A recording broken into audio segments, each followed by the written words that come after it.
Greetings, heathens and heretics. Welcome to another episode of In the Abyss. 3/4 of the 4 grumpy bastards of the apocalypse this week. And the voice of reason is reasoning elsewhere, but we have got proper company. So we're joined by what seems like about 30 people. Can I just say, I feel like I've walked into like a disciplinary at like on the HR department or something. Yeah. Well, just we'll possibly we'll see what gets said. there's that many people online right now. Well, there are a few of you, so I'll tell you what. Let's do it this way. One of you take the opportunity to introduce who you are and what you do, and you can go name by name if you want. All right, yeah. My name's Chris. I don't really know why I'm here, apart from a name thing, and yeah, I probably embarrass myself more than anyone else at MetalBrew. So yeah, that's I guess why I'm here today. Yeah, valid. Yeah. Yeah, Stu. So yeah, I'm kind of bringing back MetalBrew this year. I used to kind of run it years ago, like 20 odd years ago, and yeah, this is now the 20th anniversary MetalBrew I'm bringing back. But in between, Sarah. Yep, hi, I'm Sarah, and I brought MetalBrew back from 2015 to 2021. Yeah, and I'm Jack. I'm sort of like the newest member of the crew. They're the Wunderkinder, and I do most of the promotion, online stuff, socials, web, and all that sort of thing. So just help get things going. I just love heavy metal. Well, that helps. Yeah, It's kind of why we're here. But so that's quite a mixed bag then in terms of all your involvement and how long you've been involved and all that kind of thing. So who was there at the start? Well, I guess we all come there at the start. It was kind of, I don't want to say it was my thing to start with because it was a big group involvement, but it was my money to start with. Yeah, get that in, squeeze that in. That's what it came down to, really. But yeah, 20 years ago, so 2004 was the first time we ran MetalBrew, and that it definitely was a group thing. There was a whole bunch of us that clumped together and started the thing off. But I've become kind of honorary like organizer, I guess is what you might say. Have you made your money back yet? That's the. No. I mean, unfortunately, the longer we do it, the more we lose. So that's never going to. That's it. That's what it's all about. But actually, the first ever year, 2004, was the only year we've actually made money. I think 2005 we just about broke even, and then from then on it's been downward. Yeah. Sensing a theme. Yeah. So 20 years is a huge milestone, right? But maybe take us back, like before the first event, like what conversations we're having. When was that germ of an idea? When did those conversations sort of turn from like, should we do this, into it's happening? Well, I mean, the thing is, Stu and I were at the same secondary school, and we've known Sarah for a long time, and then Jack is from the same sort of like friendship group as well. And like we were just going to gigs a lot, and really we were just pissing about on music forums. So our friend's band Devilfish had a forum, and our other friend Firestorm, they had a forum, and this is where the initial conversation started. And we were just basically talking about how, I don't know, there was lots of good stuff, but how it'd be really nice to have an event that was ours. And also like the big thing was trying to do an outside show in London. And so it was like, oh, what should we do? And like through the discussions on these forums, MetalBrew kind of snowballed from there. Like I guess having the conversations in 2003 or whatever, and then 2004 it happened. Yeah. I mean, we were saying because it was like a bit of a we were discussing it and working out how it could work. But also, we had a mate who was really involved with one of the local rugby clubs, so it was like suddenly we had somewhere that was willing and able to let us do this, and then plus there was like a local music studios, Mill Hill Music Mart. Big shout out to Mill Hill Music Mart, who are still going. Yeah, good old Phil. But that was like our social life was seeing mates' bands play there, like just hanging. That was like the hangout space. So together with that and knowing somewhere that could put it on for us, it just made it possible. And we were just young and stupid and really did it. Yeah. What a better reason to do anything. Yeah. I mean, yeah. I was just going to say, it really got to emphasize how like back to basics it probably was at the start. I mean, like Stuart and I were talking about how we made the stage out of what, just like bits of stand and stuff. Yeah, there was no roof. There was no roof on the stage the first year. Yeah, and like one of the years we had like tarpaulin covering, and we like poking the rain off with like broom poles and stuff like that. It's like, yeah, it was proper spit and sawdust type thrown together. It was an absolute mess. Yeah, I'm just like proper word of mouth promotion. Like I used to walk down to the local park with tickets and be selling the tickets for cash in the park. We're still doing that. Like, haven't learned I think that's a tradition you should keep up, really. I mean, no one else is doing it. How long was that period? Like from the initial idea to the first event? I mean, was it months? Was it years? Was it what kind of? And it came together quickly, because honestly, we didn't know what we were doing, and I think that's what enabled us to just get on and do it, because we didn't think about how it was gonna, how much stuff was gonna cost. We just didn't have a clue. We didn't get music licenses. We didn't get anything. The council tried to close us down the first year because of noise complaints. Oh wow! But since then we have got licenses. But yeah, luckily and they still tried to close us down. Still trying to close us down. See, that's this whole council intervention thing. Matt said the same thing when we were talking about Funeral Fest, and he was like, theirs was more fire regulations, but they basically had to cut their capacity by 70 people for them to be, legal, so to speak. So like challenges like that doesn't help, does it? You're trying to get something off the ground, and it just feels a little bit bureaucratic to come along and just say no, or that's too loud, or that one person over there made a complaint, we're going to shut you down completely. It just seems a bit fucking archaic, doesn't it? Yeah, definitely. But I mean, way back when it was a bit different. It was that was before you had to get temporary event notices. It was before that. And the guy that worked at Barnet Council was actually really sound. And so, the first year that we applied for a license, he was fucking wicked. And like we gave a couple of free tickets to him to give to his son and daughter, and he came down, and it was just like really, really easy. And then from then on, it seemed to have actually got more and more difficult. And like you say, it's just like bureaucracy and red tape that makes things harder. Yeah. But again, I don't think, now we're at it's always been rugby clubs. Like for whatever reason, rugby clubs are just a really good place to do it. We're now at Hendon Rugby Club, and it's just that, I don't know, it's a lot easier because they're really up for it, and they don't really care if they get complaints from their neighbours. They're like a one-off event, and as long as you've got a venue on board, which we really had beforehand, the Rugby Club. How many different locations have you done it at then? So Three different places. We always used to be in Mill Hill, and then when Sarah brought it back. So we had a bit of a gap in between, basically. I couldn't take any more credit cards out, and I stopped being able to pay for anything. 2009 is when I stopped, and then... But all in our local area. I mean, two of the venues are literally down the road from each other. They're kind of on the same field. They're just at different ends. So one's Mill Hill, one's Hendon. Yeah, and then there's Barnet Rugby Club. We did do a Christmas show at the Dome, I think, in Tufnell Park. Oh, wow, cool. Cool. And a unicorn gig as well. We've done a few gigs on the side as well. So has the intention always been to have like these sort of satellite events that come off the festival, like one-offs, Christmas specials, stuff like that? The intention's always there, yeah, definitely. Right. What's a unicorn gig? No, the pub up in Camden.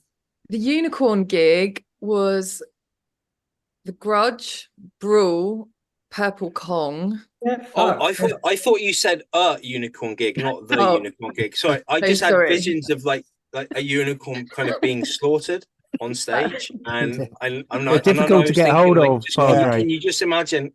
Firstly, what kind of permits would you need to be able to slaughter a unicorn? 2, where would you buy one from? And 3, what would be the outcry on social media? I mean, to be fair, if anyone could get a unicorn for a festival, it would be Carney. Like Sarah is like pulls out fucking everything. So I mean, watch this space. Because even if they don't exist, you'll genetically engineer one with a narwhal and a horse, and it's happened. If we find a unicorn, we're certainly not killing it. Did any of you guys go to Bloodstock? The last event last year, there was a unicorn that was slaughtered during Megadeth's set. Oh yeah, that was fantastic. Oh, God, yeah.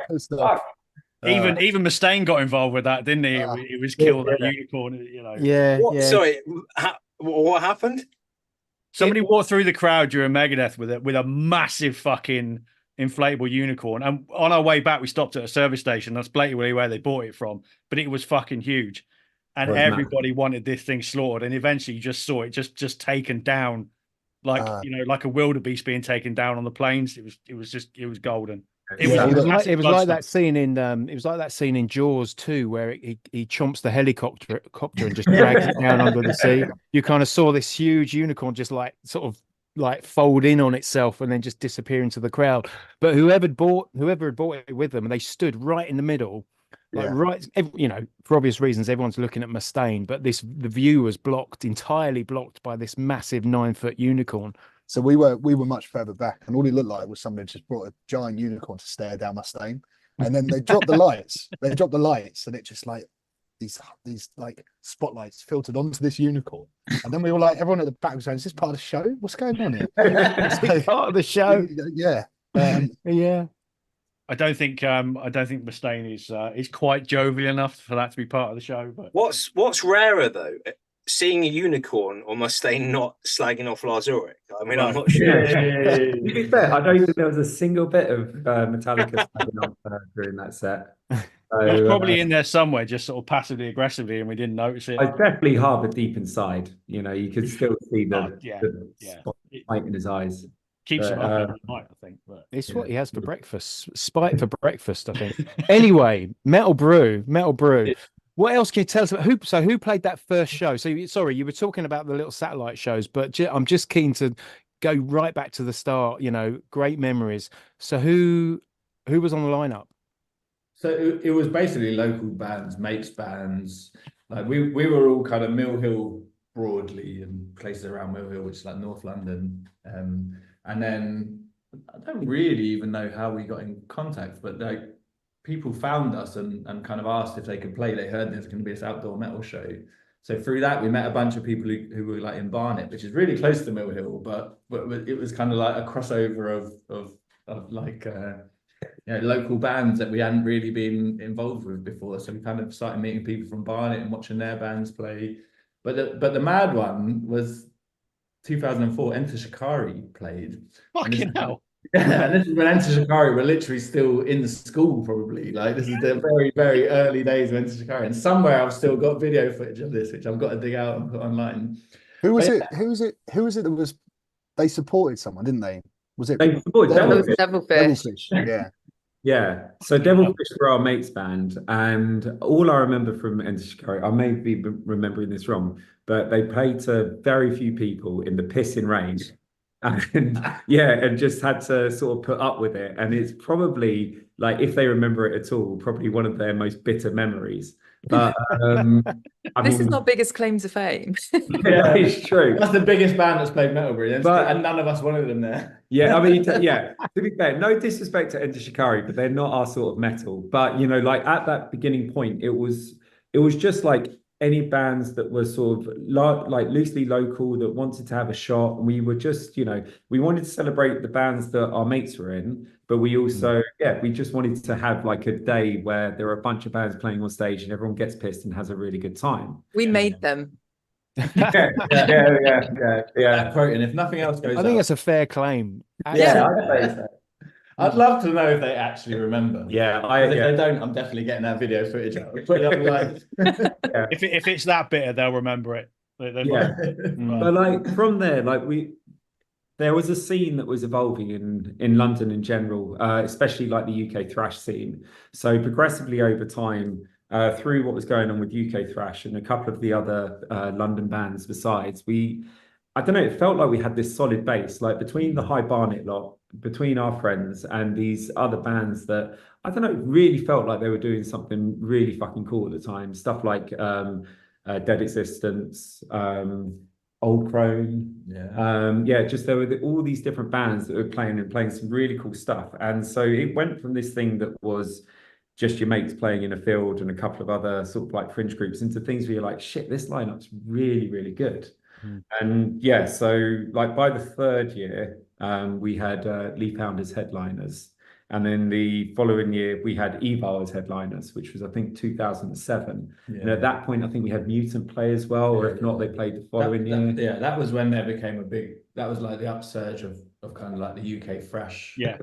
Right. Again, Yeah. through forums, really. The UK Fresh forum is where we met a whole bunch of these people and kind of like, eventually, hung out, and we were all going to the same gigs. And then it was just massive crossover between MetalBrew and UK Fresh. And yeah. And at that point, like, we weren't really thinking about doing like the fringe shows or whatever like that. So we've got another friend, Jamie, who was quite involved early on. He was really involved in like the UK thrash stuff, and he like formed this record label called Resilience Records, and they were putting on shows all the time. Yeah. And putting out fucking compilations. Yeah, putting out compilations, and definitely working within the scene. And so it just felt like there was something thriving, and that MetalBrew was a very small but I'd say significant part of that. And it was definitely a celebration of the local London scene. And it was a really, really cool thing. Yeah, agreed. Yeah, that's cool. And you talk about word of mouth and things like that, and that's always been the best form of promotion. If you can get it out through other people, and it's not before social media, is it? But like I said, message boards and forums are much bigger thing. Other than like MySpace, like it kind of was pre-social media. I suppose it is. Yeah, internet forums were that was the thing, wasn't it? Yeah. That was a big thing for MetalBrew, was forums. Like, yeah, I remember that. I mean, Bloodstock. I think I've been on the Bloodstock forums. I don't know if they're still there or not. They probably are. Since we first went in 2004, so it's that was always a really good community. So yeah, it's cool that you've done all that. You said you didn't know what you're doing, which obviously nobody does when they start. But surely as the years went on, you start to learn. You learn from all your mistakes, don't you? And that's the problem with us. Well, all right. So, did you learn from your mistakes? No, absolutely not. And that's why I stopped doing them, because it was just it grew and grew and grew, and it just became too much for me to handle. And I was like, I can't do it anymore. And 2009 was maybe when we got Grim Reaper to play. And if you go on Grim Reaper's Wikipedia, it still says they played MetalBrew Festival, Mill Hill 2009, but it never happened. They didn't fucking play. Hang on. What happened there then? There is a redemption story here. But yeah, they ran out of money. I ran out of money, basically, and willpower. Like, it was just a lot. It was a lot to organize, and we should have learned lessons. We should have got better, but we didn't, because as much as it was fucking wicked and a great scene that was forming, everyone else, the biggest overriding factor was it was just a good day to get drunk in a field with your mates and listen to music. Like, that was the overriding feel for MetalBrew constantly. It sounds like that's a key thing. Would it be true to say that's kind of how you wanted to keep it? It's very grassroots, very that sense of, look, we're all just mates, in it together. This is a day for all of us. It sounds like that was really important to you. That's what you wanted to retain. Completely. And I've always kind of pushed back against like making it 2 days or camping or anything. I was just like, I don't want to do that. I don't want to get involved with that. But then that's pretty much when there was a big gap. And then probably our mate's 30th birthday in 2014. St Albans, was it? St Albans. The Devilfish, who were a big band in the early days of MetalBrew, it was Richard, who's like singer and guitar for that band, had his birthday, and they put on a show. And I brought down all of the old leftover merch from MetalBrew, all the fucking t-shirts and badges and like everything we had, just in a big cardboard box, and we're just giving it out to everyone. And that was when Carney was like, when is the next MetalBrew? This is he just looked at me and said, probably never. And I don't know if you know the Simpsons episode where Bart's like, look, Lisa, you can pinpoint the exact moment Ralph's heart breaks in two. That's literally what my face was like. And I was like, no more MetalBrew. And so I was like, don't worry, I'll bring it back. I was like, do you mind if I bring it back? And he was like, yeah, whatever. And I don't think anyone took me seriously. And the next day I was straight on the phone. Wow. But it feels like it's almost got some kind of cult following then in your sort of local area, that the way you guys are talking about it and the way your circle of friends and that talk about it, it's, I don't know, to people outside it almost sounds like it would be a myth. Did it actually ever happen? It's the best day of the year. It really is. It is almost like, did it ever happen? Like some of the shows that played, especially when Sarah brought it, and the headliners that we've had, where we had Satan the first year that Sarah did it, and then we had Diamond Head, Venom Inc. double headliner on the same show. on Wow. the same show. Diamond Head of Enemy. And then and Skyclad and Grim Reaper, and it's like they're basically playing to like just over 100 people. I mean, maybe I'm selling us a little bit short, but not by much. But you know, like pulled out these incredible lineups that would play, with bands that would play in the middle of nowhere to very few people who were very, very excited. But these are bands that should be playing to a lot more people. But this is the fucking, like, every band would leave MetalBrew saying that's the best show they've ever played. Yeah. That's great. That's great. So ever played. how was it like? So was it easy to get those bands in? Did it take a lot of persuasion, or did you think that people were just kind of, up for it from the start? I mean, the thing is, you obviously do this whole sit in a pub or chat on the phone, what would be our dream lineup, and you can put your lineup together, and then reality bites, and you either can't afford them, you can't get hold of their manager, their agent, they're not free that day, and it is a lot harder than you think it is. I think when I took it over, probably for quite a while, nobody took me seriously. Nobody thought I was going to be able to pull it off. Nobody thought I'd be able to do it. And then I think, 2015 was great. I booked a massive outdoor stage. We had like a professional sound crew, that kind of thing. And probably 2016, what happened is we were trying to get one headliner. And then suddenly both bands were available. And, I mean, having a conversation with Chris, he was sort of like, which one are you going to go for? And I was like, how can I turn either one of them down? Let's have them both. And he's like, you're absolutely crazy. Because the year before I'd lost thousands of pounds trying to do the show. And I think that's possibly the only year that we made money. Right. But we were so shit-faced, we lost a carrier bag with $5 grand in it. Yeah. Oh, what? Oh my God. Yeah, we still don't know what happened to it. Well, someone had a good night. You heard it here first. Somewhere around the local area, there's a carrier bag with $5 grand in it. Was that Hendon? No, that was still Barnet. Yeah. Was that Barnet? Yeah. Lost a carrier bag with 5,000. Fucking hell. And I think that's the only year we did way better than break even. And you keep asking, do we learn from our mistakes and stuff? Definitely not, because we're carrying $5 grand in the carrier bag. Like that. Well, the difference now is there's no fucking cash. I do remember this story of Sarah just like absolutely shit faced, just lying there. I can't remember what you had over your head, and you're just like. I had a curtain from the rugby club wrapped around me in the field, and Nick Ruskell came over and said, that I had to pay him, and apparently I was sort of chucking £20 notes out of a carrier bag saying, tell me when to stop. Oh my God. Living the dream. There's times like we'd be described loosely as promoters, but we're not. We're just like extravagant party throwers. It's just the day to get really drunk and rock out. But I think that's why it's got that cult status, because it's not like other festivals. It's got that DIY feel. It's authentic. It's grassroots. It's got a lot of character to it. Other places are really trying to do massive things, be grandiose, whereas we're just trying to give people a good time. And I think people know that.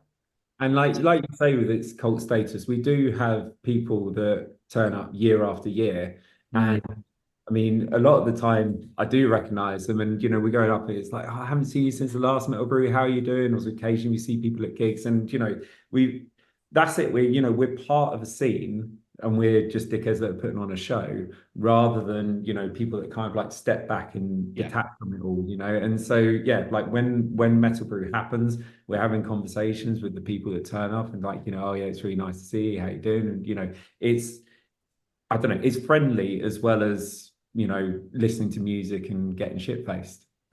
Yeah. It's funny, like you describing all that chaos that goes into it.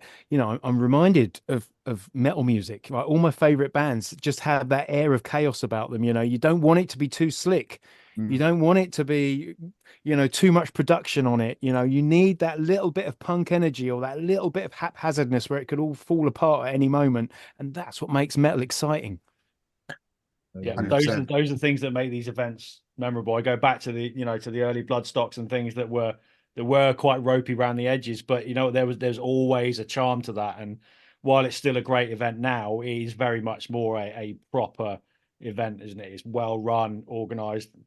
Yeah, and to be fair, I remember people making parallels between when Bloodstock first went outdoors. Yeah. The indoors. When it first went outdoors, I never went. I only went when it was indoors. I've still not been to an outdoor Bloodstock, madly. I've only been indoors. But I remember people saying, "Stu, this is MetalBrew. This is what MetalBrew could become." Yeah. And I think it was Brian Ross from Satan when he played. Was it Bloodstock he compared us to, or was it Vacan? But he was going back to the early days and saying like, yeah, and Steve Grimmett was just like, you've just got to stick at this. He was like, if you just keep going with it, it will, you know, build momentum. And you know, but it's much easier said than done. Of course, you know, we've kind of explored that. Should we make it 2 days? Should we introduce camping? They're all great ideas, but the reality is it's much harder to do than people you know, people realize. It's not always within your control.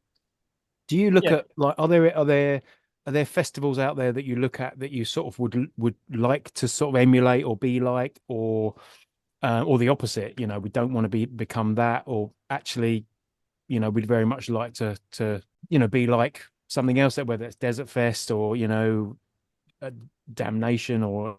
Yeah, I know what you're saying. Like, it's easier to say what we don't want to be like, I'd imagine. Right. Yeah.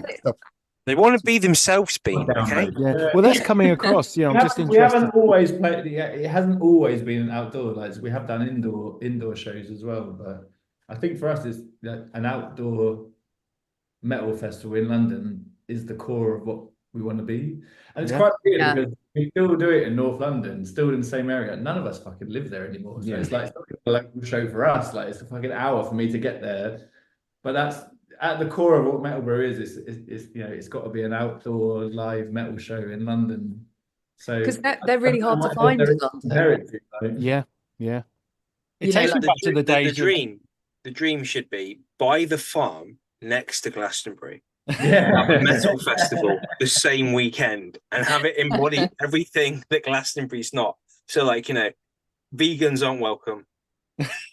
It's just like animals being slaughtered. Chris is actually vegan. I was just about to say, surely someone's going to be a vegan, aren't they? There are 30 people on this podcast. You know, just numbers alone dictate someone. You know, we're going to upset somebody. It's quite unique, the fact that the scale you do it at and the number of people that come, that it is outdoors. Most events of that kind of size are always indoors. That's why we don't make yeah. I mean, it's true. That's exactly why we don't make money. That's the difference. We don't give a shit if we lose money because we're doing it for the love of the party. And yeah, genuinely, there is nothing better than like listening to heavy metal music out in the sun. Yeah, and that's so hard to find in London. You know, I guess that's why we're, you know, stuck on doing it outside, because there aren't many events in London where you can go out, sit in the sun, drink beers, you know, for 30 quid or something, and watch 8 to 10 bands. Yeah, the closest we had to it was High Voltage. I don't know if any of you went to that. And that was one day, but of course it hemorrhaged money. It only lasted like a couple of years. I mean, I assume hemorrhaged money, and that's why it didn't last. And you know, like it is very difficult to be able to establish something that could be big in London that's outdoors. I mean, what do we have? We have BST, we have a couple of like sort of like, you know, more pop related festivals. But that's like, it's just the cost of the production, right? You know, like the stage, this, you know, the sound guy, because obviously if you do it in an indoor venue, they'll often just have an in-house sound guy that you can use for the day as part of the venue hire. It's the fencing, you know, it's trying to make arrangements to feed everyone in an outdoor setting. Those things really, really add up. And, you know, we've looked year on year at whether we just put the ticket prices up, because there is a point at which we can put the ticket price up and we would at least break even, if not, you know, make some money. But it's not really what we're about, is it? It never was. No, never used to fiver for the ticket. £5 for the first message. £5, don't go above that. We have done that. Yeah. Well, just saying that, coming back to your question about what festival we want to emulate. this is genuinely what I wanted to do back in the day. Monsters of Rock and Saxon. That was my goal. And funnily enough, this year when I was like, I'm bringing it back, Sarah, I'm going to do MetalBrew again. She's like, I'm going to get Saxon. I don't care if it costs me 20 grand. Oh, listen, if you can It make will that happen happen, one day. yeah, we are going you to will get be- Saxon playing in Mill Hill in a rugby field. To 20 people. Yeah. But the 20 biggest fans you can find. Yeah, that is true. They will be out. Yeah, they will definitely be out there. The space you've got, the space you use, have you got scope to expand if you want to make it bigger? Then Yeah, it's a massive field. It's huge. Rugby field, so yeah, it's huge. Yeah. Well, don't get too ambitious then, if that's the case. No, I mean, like when I get into my sort of romantic fantasy stage, which, you know, like for me, considering I do fuck all, is a bit, you know, arrogant. But like, I do like the idea of potentially doing like more than one stage and almost having it like thematic, where you could have one bit that's more extreme and then one bit that's like, I guess the big things that we kind of like. The main music that I'd say we focus on is like thrash, death. You're gonna break the rules because you also said progressive. Well, I mean, I think there's space for progressive. It's just a pound in the jar. That's fine. You can carry it. Right. But yeah, no, like that like where we like focus on the more extreme stuff that's going on in the UK scene, and then something that's more like, I guess, more classic traditional stoner. Like that would be if I was envisioning all MetalBrew could be, but I think but the reality is, you know, if you're not breaking even on one stage, how could you possibly find the money to pay for a second? Because it's the most expensive thing to pay for. Obviously you just lose twice as much, don't you? Yeah, basically. Yeah, exactly. The match is obvious. Or you go rooting around in the nearby woods for that plastic bag full of $5,000. Yeah.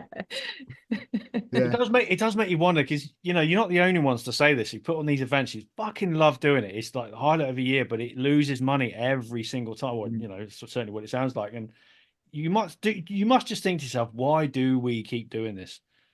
Yeah. Well, I mean, honestly, I haven't done one since 2009, so I guess I've just forgotten what it's like. That's why Sarah stopped doing it. Just remind yourself, we had honestly, I think we'll be all right this year. I don't think we're actually gonna. If the sums add up, I think actually we're going to be all right this year. I've kind of cut it back. Like grassroots has been a word I've used an awful lot to kind of set expectations. Yeah. The thing is, we had COVID, right? Yeah. So we were kind of forced to take a break. And then afterwards, you look at it and you're like, how ready am I to lose thousands of pounds this year putting on another MetalBrew? Yeah. And, you know, it is a lot of work. And I guess the fact we had to have an actual break, you know, kind of made you think twice about doing it again. And it's been really hard, right? Even the really established festivals, you know, are really struggling to book bands. You know, the cost of touring is through the roof. Obviously, post-Brexit, things have been more difficult. So, you know, if the really, really big established festivals are struggling, then, you know, MetalBrew are going to likely have a pretty hard time. When you see in all the forums and stuff, we still, I mean, we're charging £30 for 9 bands for a whole day festival. You know, it's not an expensive shell out for what you're getting. And people still complain that it's too expensive. Yeah, right. Which is insane, you know, for the way that, you know, some venues are charging 25% tax on merch. And we're like, it's just crazy that people still have this mindset. Well, I mean, one of our biggest talking points that is merch cuts in particularly, and it's just right down to the deepest, darkest depths of my soul. It fucking winds me up. It's just penny pinching, daylight robbery, whatever you want to call it. It's fucking disgusting.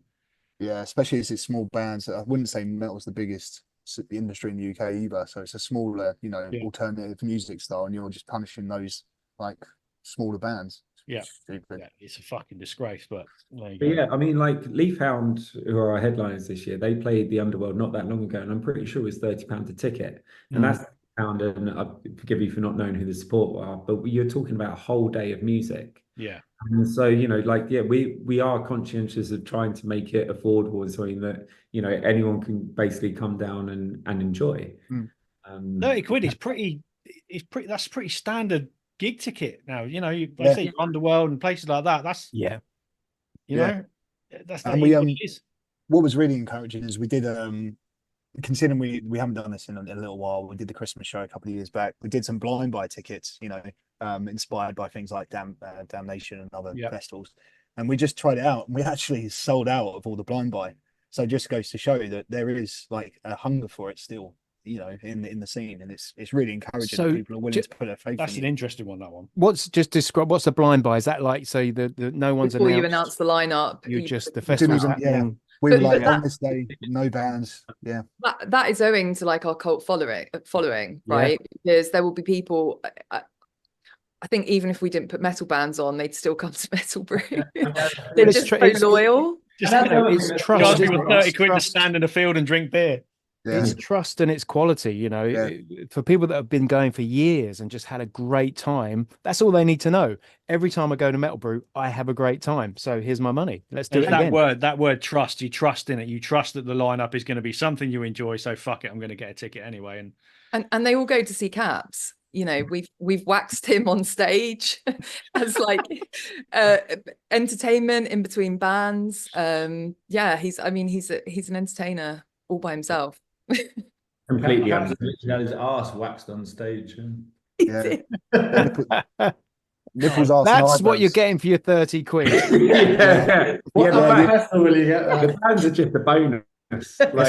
It's something special when you've got a man being waxed on stage and Satan are setting up around him. Waxing his arse and he had no eyebrows. It was Oh fuck me.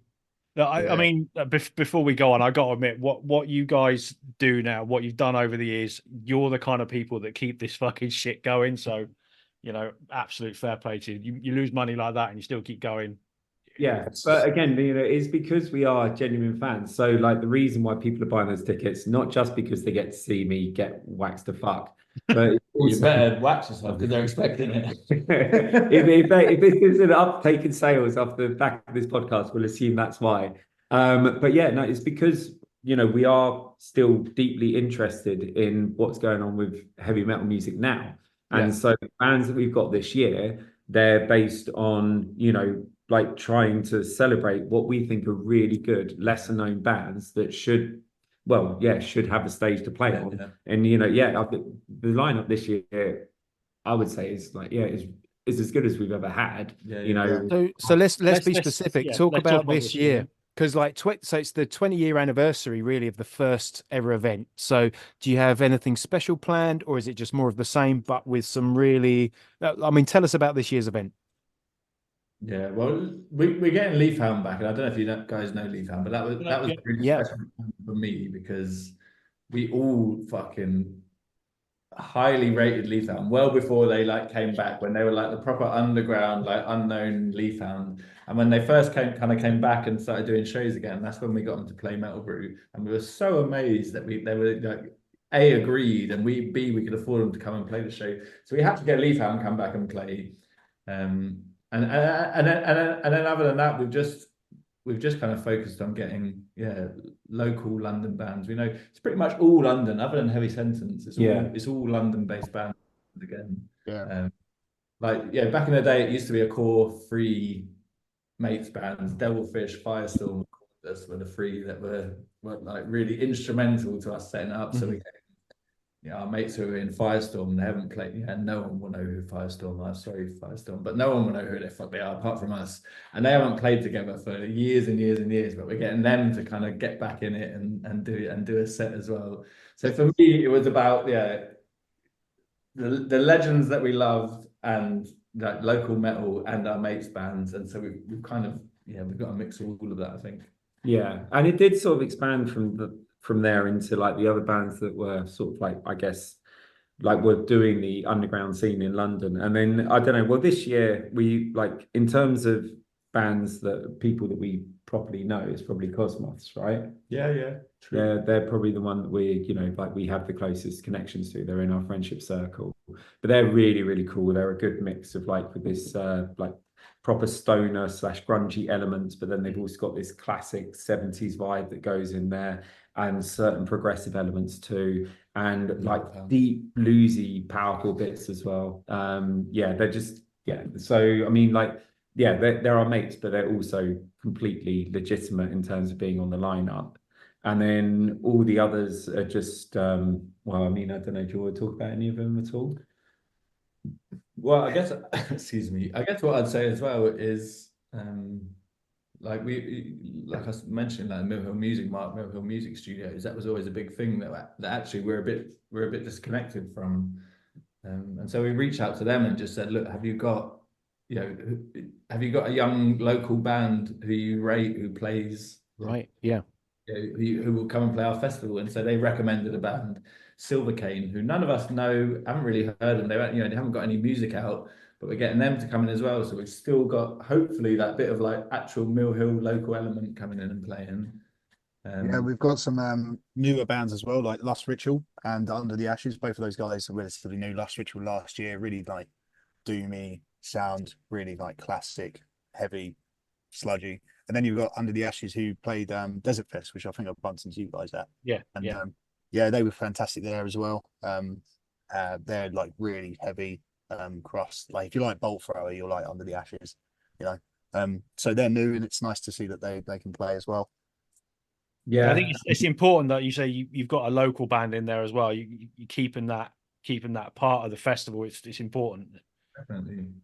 Yeah, because we're not really local anymore. Like, no. Caps are still in London, but yeah, these two are fucking not even in London anymore. Like, we're not local at all. But it's something that draws us back to that area. It's like hello ground. You're saying that, but most of the people I talk to in bands now are all living in East Finchley for some reason. I don't know why. It's like a new hub.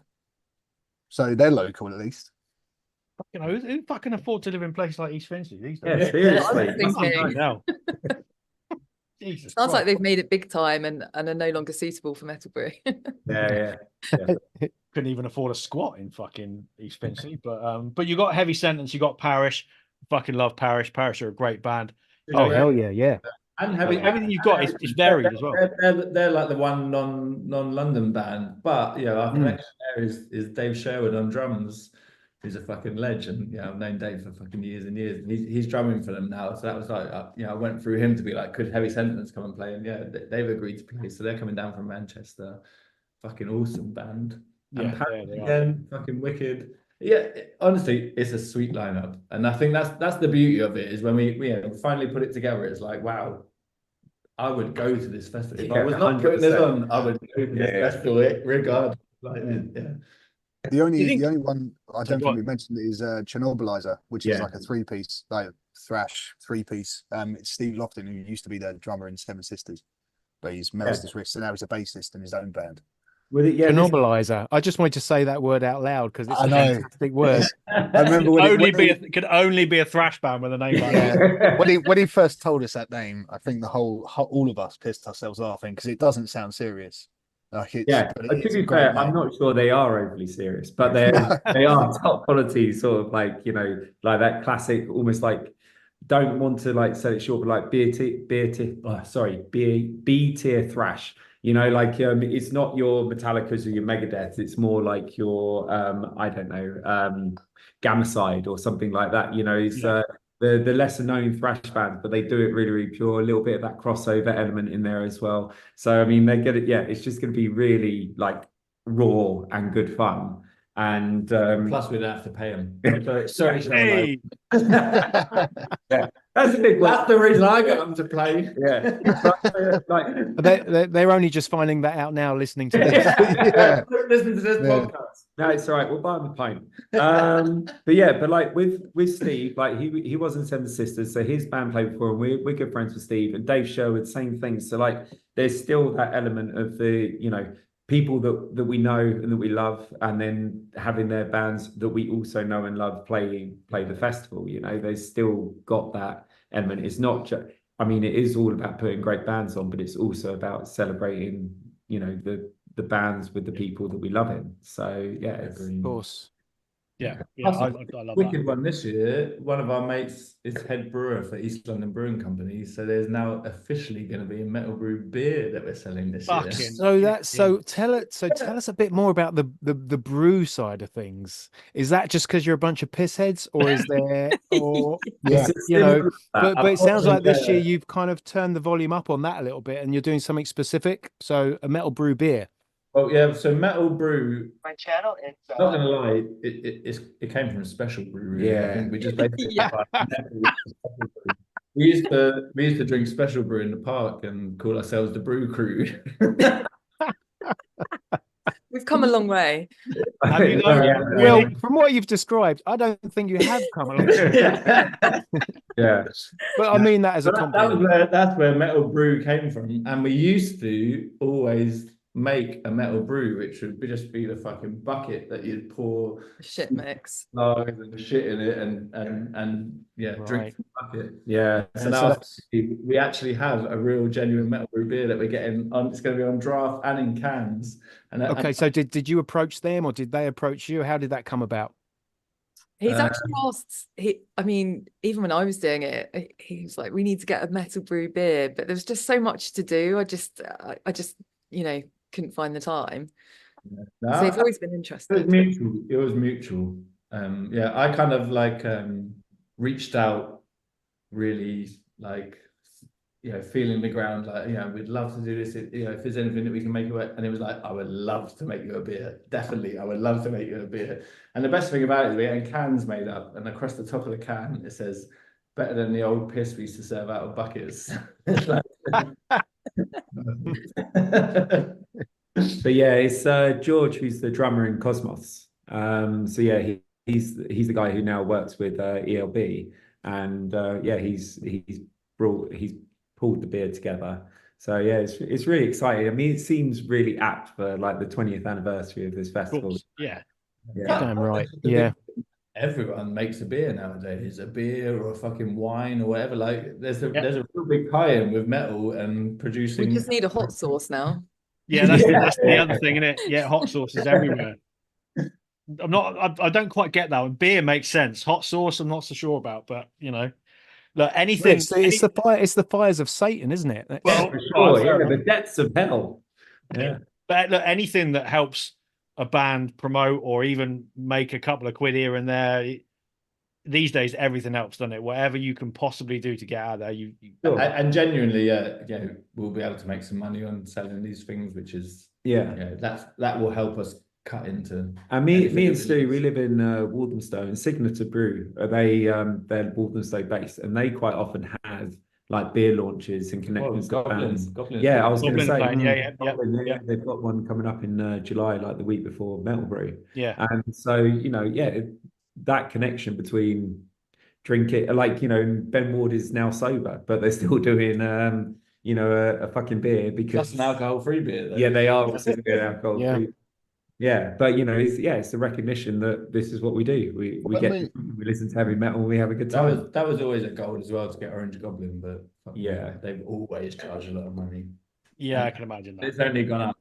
Ben Ward has always been very, very he sings our praises. He's been very behind MetalBrew. He doesn't sing mine. I think he finds not since he saw the arse crack waxing. No, honestly, I've had some good conversation with Ben Ward where he's been like, "I love what you do. I love that this is a grassroots metal festival." But look, I think that's something that kind of Orange Goblin and MetalBrew have in common. It's representing that level of metal. It's the people, it's the coming together and celebrating metal, having some drinks, being together. It's the social aspect of it. There's a lot in common there. I also think you're not technically classed as a UK festival until Orange Goblin are played. That's fair point. This is true. Yeah. We might be able to pull some strings now, because Harry Armstrong from Blind River, who have played a couple of times at MetalBrew, great band, is now an Orange Goblin. So maybe I'll have a word. Yeah. I think you've got to make it happen. You've got to make it happen. Yeah, it's time to reapproach. Ben Ward again this year, but unwittingly, I didn't even realise he's the manager of Eval. I asked about Eval playing, and Ben Ward's response was, "No." It was a hard. It was a hard no, but it was quite passive aggressive. Yeah. So on that subject, what bands have been like the biggest heartbreak? Like the ones you've really, I mean, Saxon you've talked about, but has there been anyone that you're desperate to have and it's just always been a no? Or you know what, we came really close with Gamma Bomb this year. Gamma Bomb. Yeah. Right. Tried to get a lot. And Gamma Bomb, it was really, it was very close this year to getting Gamma Bomb to work. And I've known Gamma Bomb for a long time, since like way back when. I just have a bit of an obsession with trying to get bands back together for MetalBrew that I really wanted to play. Oh, that's very cool. Gentleman's Pistols. I mean, Oh yeah. I tried like 6 years in a row, just absolutely begging them to play, but it was never One going to that happen. blows my mind still, Carney, is Wicked Lady. And I don't know if anyone knows the band Wicked Lady, but they were like a late 60s mad fucking proto metal mental band. Very unknown, very underground. Really, really cool. And I mentioned it to Carney, and she found this dude, and his first message was like, "How have you even found me?" Like, and then we had Incredible Hog, who didn't Incredible Hog. play. Yeah. So Incredible Hog, that was a band I was really trying to get on the bill. And I actually met up with them. We went out, hung out, had a really great day and stuff. But yeah, unfortunately, Ken passed away before it could happen. So that didn't happen. So that was heartbreaking in more ways than one. But yeah, great band for anyone that hasn't heard them. Definitely great name. Great name. Strong recommendation. Again, this kind of like proto metal, like Leafhound kind of vibe. Like, that's the good shit that we've always tried to get hold of. Yeah, again, this was really like Sarah's element. Like she just like really think about what would be the deep cuts, or what would be the things that would make MetalBrew a little bit special. And yeah, some of them maybe didn't, come to fruition, but it was like Gentleman's Pistols and Incredible Hog are the two which really stick out in my own head. Gentleman's Pistols. I mean, in mine, and this is way out of our depth in the same way that Saxon was, but Carcass. There was a time where I really like that might have been a possibility, and that would have been fucking incredible. And it's Bill Steer, who was also in Gentleman's Pistols. Yeah, I was going to say with regard to the Pistols, I think Bill Steer's a bit busy at the moment with his his day job. With his day job. Yeah. But are you already thinking about next year then? Are we going to get a MetalBrew 2025, or is this depend how many beers get drunk? Or there's a lot of passion behind it from certain areas, but then it's other areas that need to also sort of like get on board with that. I think I'm a little bit too up. This is the first time we've done an outdoor one at the club we're doing that. So if it goes well and we don't get complaints and there's no fucking like licensing issues, I think that will make things a lot easier. The club behind it a lot. Yeah, and we've done a lot of the groundwork this year. We're talking to bands, and we know all the suppliers and stuff like that we need to use. So we've done a lot of the legwork. So it wouldn't be too far, and we can keep up the momentum. And now we've got a beer, we can keep the beer going as well, which would be great. Are you going to make that beer available outside the festival as well? Then you can buy it online. Well, there's a like a brewery pub in Finchley, another place in North London that will potentially we'll sell it through them and be able to carry on selling that through the year as well, potentially.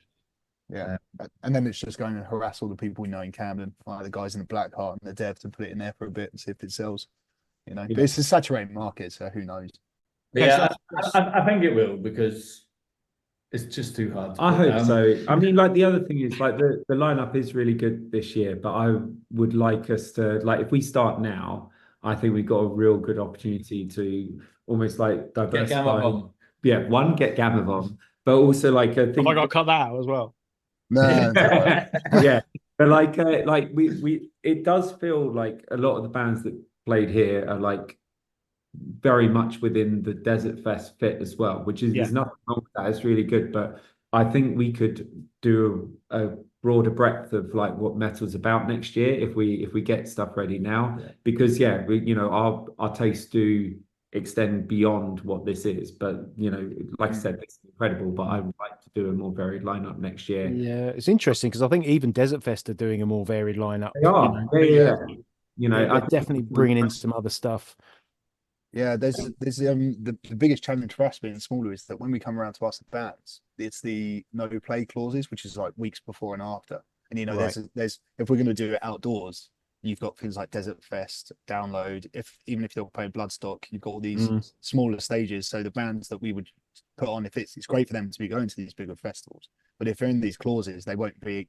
Even though we're like 100-person festival at some points, they're not going to be able to play for us. So it creates a real difficulty in booking there. And there is people this year that we would have loved to have played, And it seemed the two reasons why they couldn't, because they were already playing other festivals, or their drummers weren't available. Like that was the only two reasons. Fucking drummers. Yeah. Fucking drummers, man. Yeah.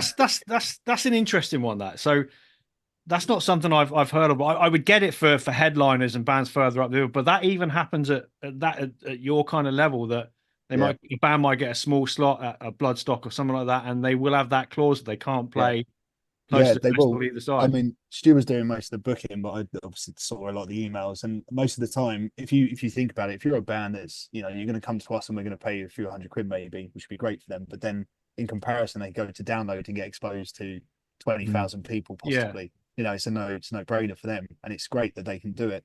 But it just creates like difficulty for us when we're trying. It's nuts. Like I've heard even like local London bands literally committing to playing like one London show at the expense of other London shows where they live, because they're tied into these clauses with with bigger festivals and stuff like that.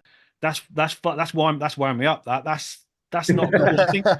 Like I said, I get it if it's one of your top 1, 2, 3 bands on a main bill, fully understandable. But no offense, if a Heavy Sentence are playing the Jägermeister stage at Bloodstock, 3,000 people aren't going to see Heavy Sentence. It doesn't matter whether they play that festival and play yours 2.5 weeks earlier. It makes no fucking difference. There should not be anything like that. That level of red tape should not exist at this level. We had that with the smaller bands, like some of our friends' bands, the years I was running it, they were playing Desert Fest, so they weren't allowed to play any London shows within 6 months of Desert Fest. And I was like, this is crazy, because they're small bands. They're not, as you said, they're not headliners. They're really not known to that many people, and we couldn't get them to play. So it's bonkers. It's like they can't play the Dev because they play Desert. Sorry, I didn't want to name festivals or whatever because it's not them. In fact, take that out. I mean, it's not. I don't think it's even a case. I don't think it matters if you name festival, because it's obviously just what's become the thing. And if one festival does it, if a download does it, then other festivals are going to start following suit. So, I mean, it's not pointing fingers at Desert Fest or Bloodstock or anybody that gets involved in it. It's just the status quo, isn't it? Even who's that local band who none of us really fucking know. They've said they're not allowed to put out promotion for MetalBrew because they've got a local gig they're playing. Yeah, and that's just a local gig. What the fuck? How is so they can't put our stuff on their social media because they're playing another gig. It's like, what? Yeah, it's crazy. They're great, but they don't have a lot of songs out either. So it's not like they're gonna have a load of things to throw around. To be fair though, that is something we've had to take into consideration ourselves, like whether they've got this clause or a contract going. When we're looking at putting the lineup together, how long ago did they play a London show? How long until their next London show? Because if they've got a gig in May and we're running the event in July, is that going to attract a handful of people specifically to see that band? So you can see why they've got to think about those things. For you, the impact is different. The impact is potentially greater because of the number of people you attract. So for a Bloodstock or a Download or even a Desert Fest, it just isn't the same impact. That's true. I'm just completely dumbfounded by that. I just think it's incredible. I'm surprised that hasn't come up before. I thought more people would have encountered it, or maybe they just don't want to talk about it because it's maybe a point of contention. Yeah, maybe. And I appreciate your honesty about it, and I just think it's a bit of an indictment about where we are. And a few days ago, Bean and I just jumped on and we did a quick recording for about 20 minutes on the current state of live music. So last Saturday night, we were in Hastings all day last Saturday, and we got back to London and we went to the New Cross Inn to catch Flamebearer. Band we fucking love, and we knew full well that's a big venue for a band like Flamebearer, fair enough, but there was 20 people there, 25 people there, in a 350 cap venue, and it just got us thinking, what is it that's stopping people going to gigs? Is it saturation? Is it money's probably an obvious one, but it's weird at the moment. There's something funny going on with the live music scene that I can't quite understand. We put it out on social media and a few forums and Facebook groups and things like that, and there's varying responses coming back as to why people don't go to gigs, and it seems like it's across the board kind of thing. So it's a challenge. It was like a post-COVID kind of thing that you made an allowance for it, but but now it's like we're well past that. Like, Yeah. why is it Yeah. still an issue? Like, yeah. Yeah. I mean, I don't think I've got an answer to that. I mean, I do wonder to what extent it is, because like we were talking about when we first started MetalBrew, we were part of the scene, and it was part of a culture, and it felt like, you know, it didn't matter who you were, you go down to the show and you see the people play. And I don't know, it feels more disparate now. I mean, I don't know whether that's fair, but I mean, you know, and then also I don't know. Yeah, you're right. Like the enthusiasm for gigs sometimes does seems to have dwindled compared to what it was. But I mean, you can't stop me going to gigs. I fucking love it. No, exactly. And you know, you'll always have that core few that will always do it. And you know, we go to as many gigs as we possibly can. But it's the casual gig goer, isn't it? They're the people that you need to just to sell enough tickets to break even, make profit. They're the ones that are making the difference, and they're the ones that seem to be stopping turning up. Yeah. We've spoken about this before, haven't we? With so for example, ages ago we did a episode on like what happens to the big festivals when like the really big bands like Maiden or Metallica, when they just don't do it anymore. Like, are those big festivals like Download, are they going to be able to pull in the 90,000 capacity, you know? And then so like what Tregenz is talking about as well. I mean, I was thinking maybe the solution would be to have maybe slightly larger regional festivals rather than these like one shot 3-day festivals like Download. I mean, you're never going to get rid of Reading and Glastonbury. They're just too fixed. Sure. But like Download this year is so wishy-washy. Yeah. And especially for like, and again, we've said this time and time again, me and Tregenza, we're both originally from Cornwall. We went to school together. It was an absolute nightmare to get anywhere to see even a band, let alone a festival. So, and you know, you've got the expense. Even if you're in London, you've got to leg it for the tube or whatever it is. And like, you know, a lot of the bands don't come down to the southwest of England, especially. So maybe a solution would be to have like, you know, larger regional bands, but maybe have some kind of coordination between those festivals, so no one's stepping on anyone's toes. So that no one's like, okay, there's 2 festivals on the same weekend, I can't go to both. So like, no one's like, you know, it's like almost like a confederacy kind of thing. Maybe that might be a solution. And then you can also pull like expertise, contacts. So like the same food company go to that festival, but they also go to that festival, that kind of thing. Maybe, I mean, that might be a solution. Maybe, I don't know what you guys think. Yeah, you create a circuit, don't you, for all like people who know each other, the bands and that. Because I'd love to go to Bloodstock and then go to Rebellion as well, but doing it 2 weekends in a row is just impossible. Because just needs to be a bit more hardcore.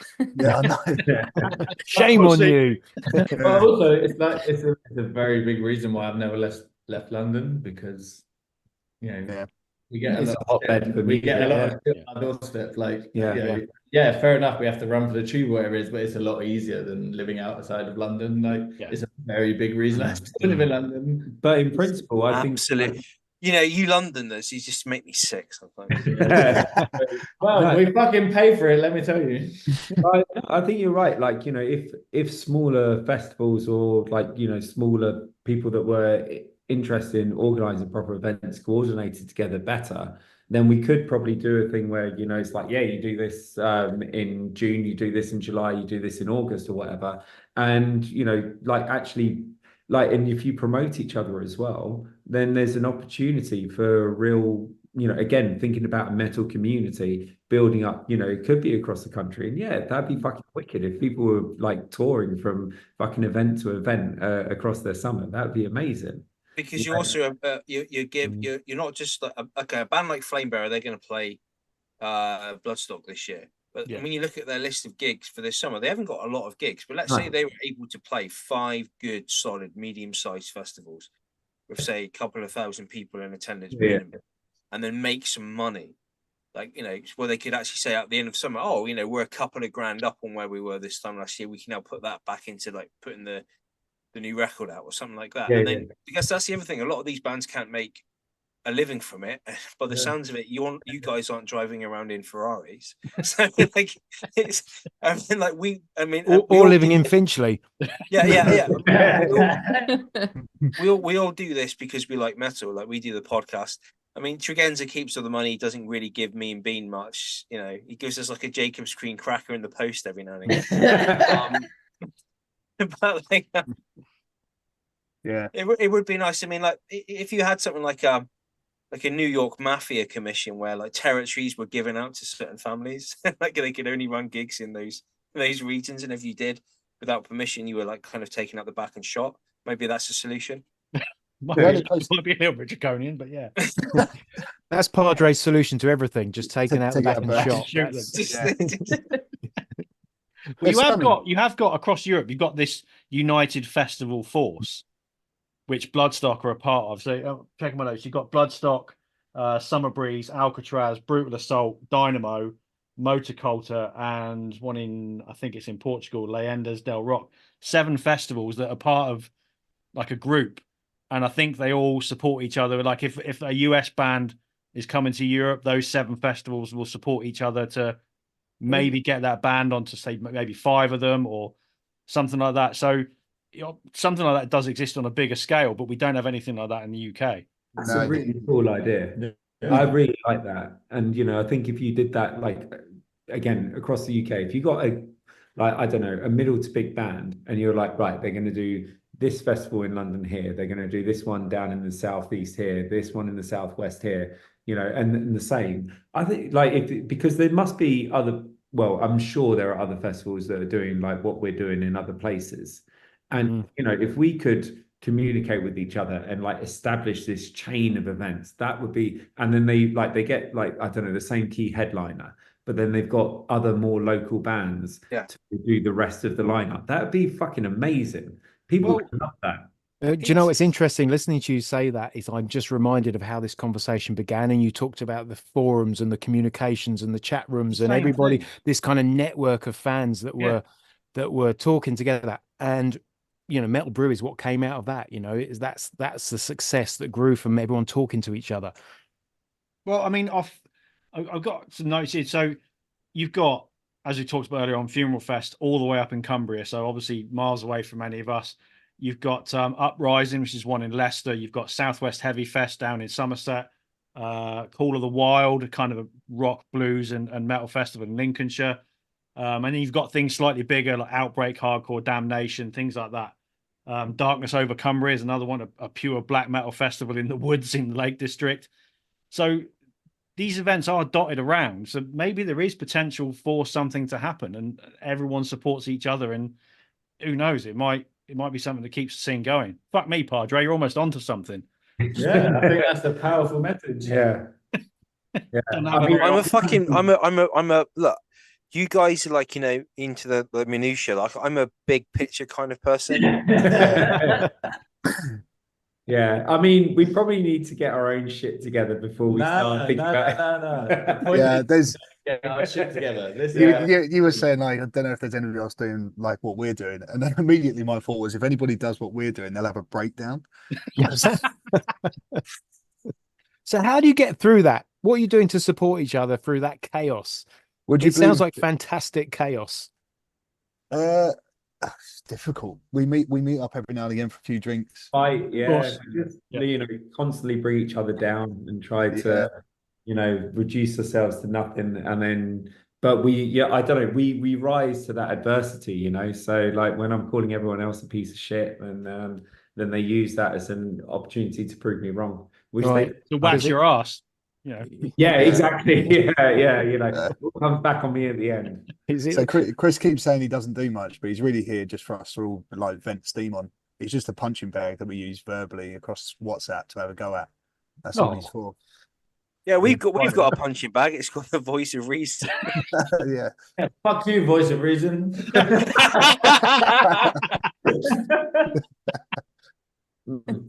Right. Let's start to wrap up, I suppose. The main thing is you're on here to talk about this year. We've talked a little bit about the bands and that. So that, you know, let people know, all the listeners that we got, anybody who might be close to the London area or fancies traveling to it, the floor is yours. sell the fuck out of it and let people know what to expect. Yeah, well, I would say, it might not be the easiest fucking place to get to, but please, at least check us out and have a look, because hopefully all that you've heard will let you know that it's a wicked day. Like, all we care about is everyone having a good day. It's a good representation of metal. It's local metal. It's fucking, it's good shit. We're not going to charge you a lot of money. Literally, all we care about is everyone there having a good time. So, please, please check out MetalBrew. Come down if you want to. If you don't, fuck you. We don't really care because we're only doing it for us. But if you want to come, it makes us feel better. Yeah. It is an all ages festival as well, so we do allow kids in. Like under fives are free. Like you can get a kids ticket for cheaper. I remember we've got kids tier tickets, so yeah, we've sold a few as well actually. So it's nice to see the young ones coming. Yeah, nice to see that.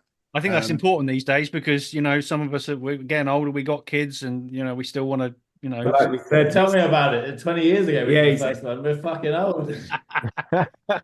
Yeah, same that thing. does mean you can't get naked, Chris. No, it doesn't. It doesn't mean that. Surely you can have a disclaimer there, like kids welcome.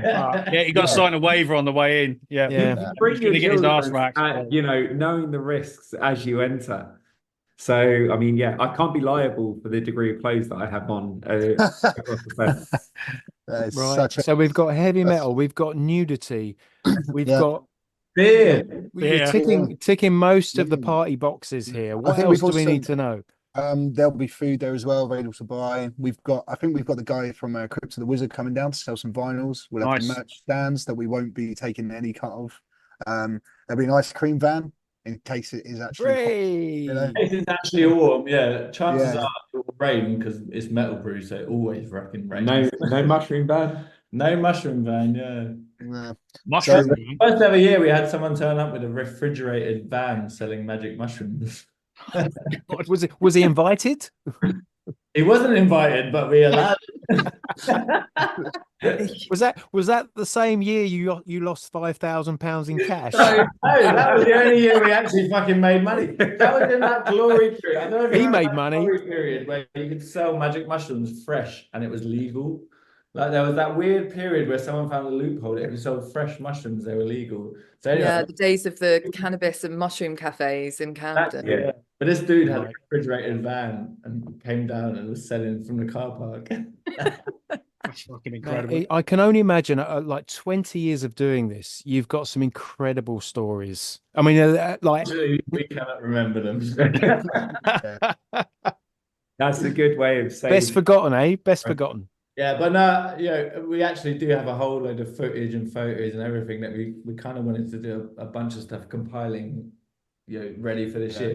I don't think we'll actually get around to, but it will be coming soon. I've literally got like mini DV tapes, including the Enter Shikari shit, including everything that we're gonna put together. And we'll put something out as a bit of a celebration of like 20 years in this shit. It'll all be on our website and in like an archive section for everyone to view at.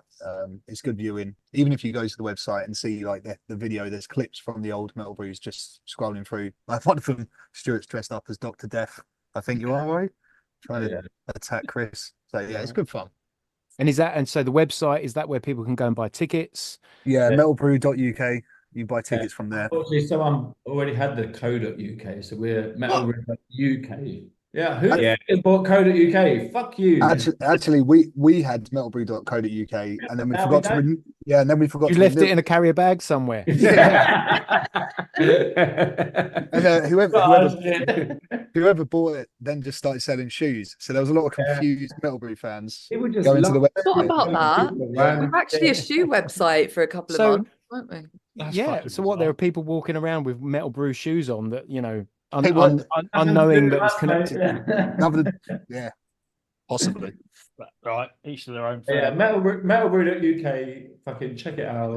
We also try to keep up with like writing reviews of either things that have been released by underground bands or the gigs that we go to. We try, because again, this is about promoting the music we really like, so we try to make sure that we're also uplifting the things that we've done and the things that we really appreciate in the local scene. Damn right. Yeah, we do promote if there's people playing our festival, they have played and they play MetalBrew, we do promote their other gigs. So we're like the opposite of the main contingent. Yeah, no, that yeah. wants to do that. It's me. Yeah, we just fucking love the music, and we just Yeah. want to make sure that people are getting that as best as possible. Yeah, and that's It why sounds like it. It comes across, mate. You're champions of the scene, and I think that's a beautiful thing. It's great.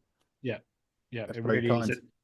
You know, the more people out there like yourselves that just keep on doing this, no matter what the adversity is, it just keeps the scene alive. And as cliched as that sounds, it is the truth, isn't it? And any DIY promoter that's putting on shows, festivals, whatever it is, people, you know, the core will still come. We fucking will. We don't care, but we can't come this year because we've got a show on the same day, unfortunately. But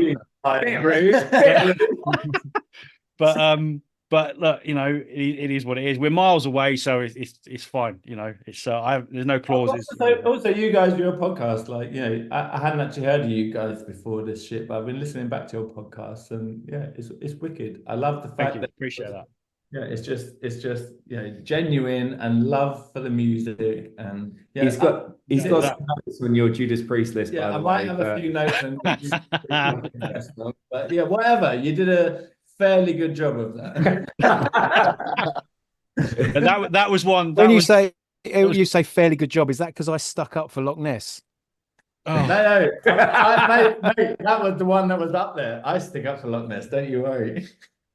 Yeah, that was that was a tough one. That Judas Priest, I must admit. Yeah, it was mostly stained glass. Why was that so low? You fucking what the? I mean, that is a banging album, to be fair.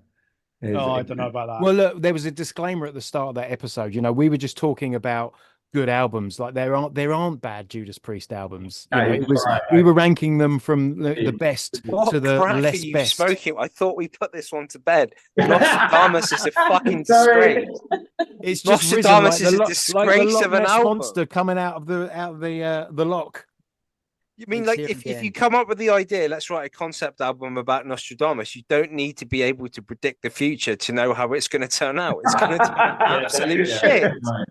Let's not. Yeah. Right. Yeah. The bottom three were correct. Let's just leave it at that.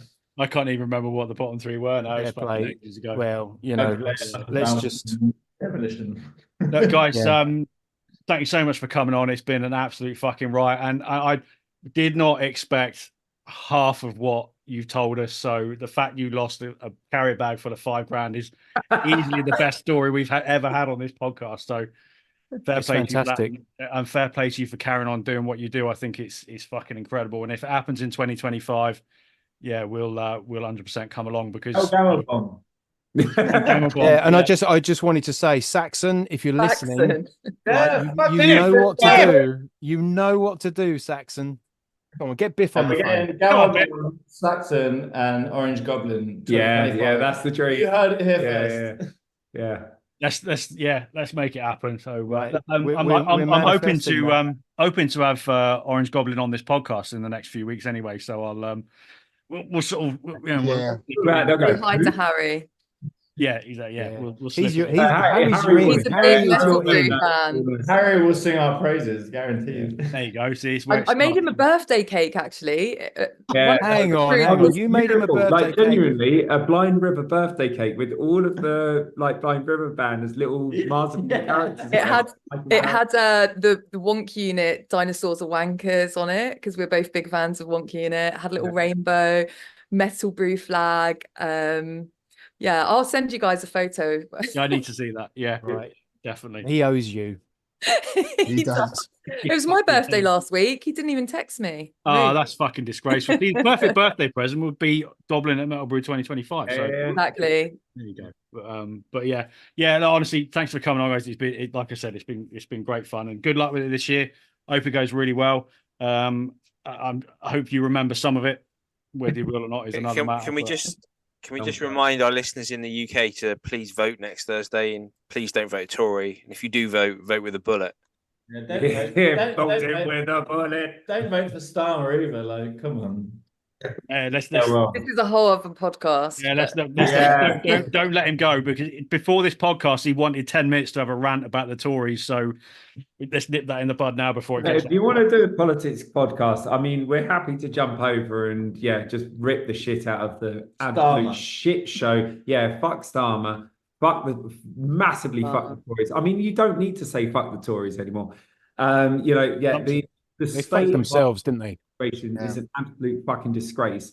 And the continual obsession with sitting in the center when what we need to do is actually create a change that is for the benefit of people, is I don't know. It's I mean, this is my point is that I live abroad. Like I'm just back in the UK for the summer because I've got time off. But you just see how bad the UK's reputation is abroad, and how it's just been eroded since 2010, and we're just a fucking laughing stock. And like, my wife's not English, she's Canadian, and like, and she's just like, she says to people who are like anti-immigration, she's like, why the fuck would I come over to take advantage of what you've got on offer here? I've got a better healthcare system in Canada, I've got a better education system. Like, you've got to, it's this fucking idea that we're this amazing country. Things have been left to slide, and we've got, you're right. You actually need this centrist approach. Isn't going to get anything done. It's lukewarm. It's not going to get results. Yeah. Do you usually wrap I mean, I mean, like, I'm genuinely happy to keep. I try, but sorry. I'm happy to continue this conversation, but probably it's not right for a MetalBrew. Should we just have a commercial break and then do part 2? We'll be back after these short messages. Yeah, there's never anything short. You go vegan if you're that fucking. No, don't go down that route. Anti-vegan and start spouting that shit. Anyway, He's fucked off. Right, that's it. I'm ending the chaos. We're fucking done. But absolute pleasure to have you all on. Massive pleasure. Very, very cool to talk to you all. Appreciate it. Great fun. And, I'm going to go back and listen to all your fucking podcasts. Please do, and please spread the word. Listen to the one on mental health. That was a good one. Yeah, please. We've had a lot of good feedback about that. So nice. the only podcast I've ever done that I wasn't on, because you weren't on it. To everyone out there, we'll try to flag you up at MetalBrew as well. I think it'd be important that people because again, it's the principle of like grassroots, right? You're promoting the things that you fucking love, and the more that we can get the word of mouth about the people that they love mental health. Sorry. Right, there we go. But no, in all seriousness, the more that people, realize there are opportunities to further explore metal and to realize there are people that are appreciating it. If we can promote that at MetalBrew as well, I think that'd be a good thing to do. Amazing. That's what it's all about. So yeah, fucking right. Thanks, guys. Yeah, fucking right. Don't drop off just yet. Thanks everybody for listening. I hope you've enjoyed it as much as we have, because it's been an absolute fucking riot. Like Padre said, don't forget to vote on Thursday. Don't forget to vote, and we'll be back next week. No doubt we will be talking about that, because he won't be able to resist it. So you can listen if you want, but we'll see. Until that point, thanks as ever, and stay metal. We'll see you next week. Yeah.